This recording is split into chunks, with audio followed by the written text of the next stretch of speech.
आणि आता घेणार आहोत दिवसभरातील महत्त्वाच्या बातम्यांचा वेगवान आढावा।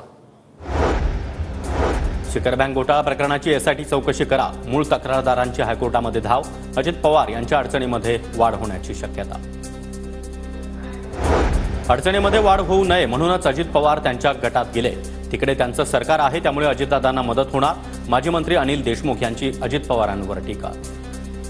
बाबा अजित पवार साहेबांच्या अडचणीत वाढ व्हायला नाही पाहिजे म्हणून तर ते तिकडे गेलेत, त्याच्यामुळे आता ते त्यांचा पक्ष त्यांचं सरकार आहे तिकडे, ते त्यांना कशामध्ये मदत करेल ते सर्व प्रयत्न करतील। ते सरकारच्या काही लोकांचा डांबरमध्ये भ्रष्टाचार, जयंत पाटलांचा आरोप, तर आरडी सामंत कंपनीनं केलेल्या कामांच्या चौकशीची देखील मागणी।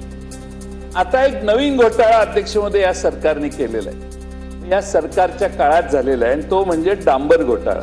रत्नागिरी जिल्ह्यात एक कंपनी आहे, ती कंपनी रत्नागिरी जिल्ह्यातील सगळी कामं यांनाच मिळतात, 80% कॉन्ट्रॅक्ट निघाले की हेच घेतात। चुकीच्या माहितीवरून जयंत पाटलांनी वक्तव्य करणं दुर्दैवी, जयंत पाटलांच्या डांबर घोटाळ्याच्या आरोपांवर उदय सामंत यांचं उत्तर। तरी चुकीच्या माहितीवर विधानसभेमध्ये जयंत पाटलांसारख्या एवढ्या अनुभवी माणसानं एखाद्याची बदनामी करणं आणि राजकीय आकसापोटी करणं हे जयंत पाटलांकडनं व्हावं ही दुर्दैवी बाब आहे। भ्रष्टाचारांना भाजप रोज क्लीन चिट देतं, हे सरकार जुमलाबाजीचं सरकार, वायकरांच्या क्लीन चिटवर सुप्रिया सुळेंचा सरकारवर निशाणा।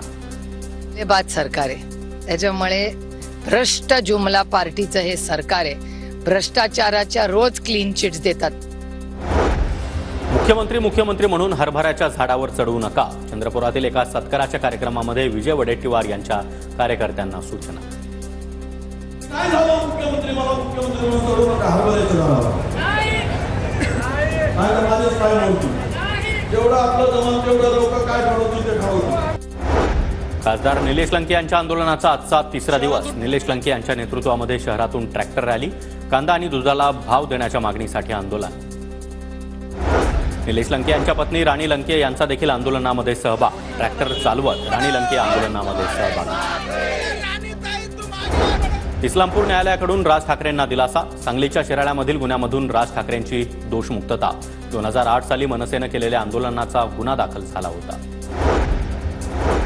नाशिकमध्ये अजित पवार गटाला शरद पवार गटाचा धक्का, अजित पवार गटाचे प्रदेश सरचिटणीस नानासाहेब महाले शरद पवार गटात प्रवेश, तर अजित पवार गटाचे 100 पदाधिकारी देखील शरद पवार गटात सहभागी। लोकसभेमध्ये काँग्रेसला चांगलं यश, राज्यामध्ये काँग्रेस सर्वात मोठा पक्ष असल्यानं 288 जागांवर आमची चाचपणी सुरू, काँग्रेसच्या नितीन राऊत यांचं वक्तव्य। सर्वात मोठा पक्ष म्हणून राज्यामध्ये आम्ही आहोत, असं असताना आम्ही 288 जागांवर चाचपणी करणार नाही तर काय करणार, आम्हाला ती करावं लागणार आहे, परंतु येणारी आगामी निवडणूक ही महाविकास आघाडी म्हणूनच लढवली जाईल। भगीरथ भालके यांच्याकडून शरद पवार यांच्याकडे पक्षप्रवेश करण्याची इच्छा व्यक्त, जिल्ह्यातील नेत्यांसोबत चर्चा करून निर्णय घेऊ, शरद पवारांचं आश्वासन।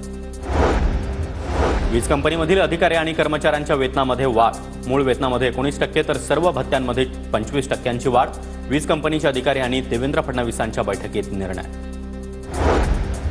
रत्नागिरीमधील चिपळूणमध्ये मुसळधार पाऊस, चिपळूण गुहागर रोडवर मिरजोळी बस स्टॉपवर मोठ्या प्रमाणात पाणी साचलं।